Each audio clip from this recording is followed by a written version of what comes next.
മണ്ണാർക്കാട് താലൂക്ക് ആശുപത്രിയിലും കല്ലടിക്കോട് കുടുംബാരോഗ്യ കേന്ദ്രത്തിലും രോഗികൾക്ക് ഭക്ഷണം നൽകി വരുന്ന സ്നേഹപൂർവ്വം സാന്ത്വന സ്പർശം എന്ന ജീവകാരുണ്യ കൂട്ടായ്മ പരീക്ഷാ വിജയികളെ അനുമോദിച്ചു.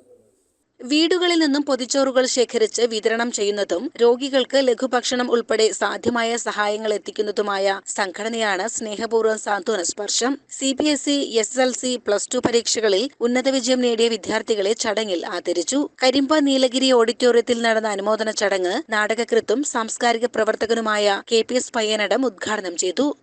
ഉപഹാരങ്ങൾ ഒരു പ്രതീകം മാത്രമാണ്. ഇത് നടത്തുന്ന ആളുകൾ നിങ്ങളോടൊരു സ്നേഹം കാണിക്കുന്നു എന്ന ഒരു പ്രതീകാത്മകമായ ഒരു കാര്യമാണ്.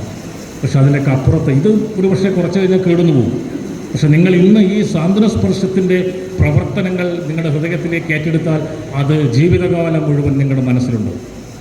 നിങ്ങൾ പഠിക്കുന്നത് മറ്റുള്ളവരെ സഹായിക്കാൻ വേണ്ടി കൂടിയാണ് എന്ന് തിരിച്ചറിഞ്ഞാൽ മാത്രമേ നമ്മുടെ വിദ്യാഭ്യാസം കൊണ്ട് പ്രയോജനമുള്ളൂ. വിദ്യാഭ്യാസത്തിൻ്റെ ഒരു കുഴപ്പം, പല ഗുണങ്ങളും അതിലുണ്ടെങ്കിലും അതൊരു മത്സരാധിഷ്ഠിതമായ ഒന്നാണ്. വിദ്യാഭ്യാസ സ്ഥാപനങ്ങൾ തന്നെ മത്സരത്തിലാണ്. എവിടെയാണ് കൂടുതൽ കുട്ടികളെ കിട്ടുക എന്ന് നോക്കിയിട്ട് അവർ മത്സരിച്ചുകൊണ്ടിരിക്കുന്നത്. അതുപോട്ടെ, അത് അവരുടെ ബിസിനസ്. സ്വകാര്യ വിദ്യാലയങ്ങൾക്കുള്ള ലാഭ നഷ്ടങ്ങളുണ്ടാവും. പക്ഷേ അതിനപ്പുറത്തൊരു മത്സരം പഠിക്കുന്ന നിങ്ങൾക്കൊരിടത്തുകൊണ്ട് നിങ്ങളെ പഠിപ്പിക്കുന്ന രക്ഷിതാക്കൾക്കുണ്ട്. സ്നേഹപൂർവ്വം സാന്ത്വന സ്പർശം കോർഡിനേറ്റർ K. രാധാകൃഷ്ണൻ അധ്യക്ഷനായിരുന്നു. ഡോക്ടർ ചിഞ്ചു പോൾ ബോധവൽക്കരണ ക്ലാസ് നയിച്ചു.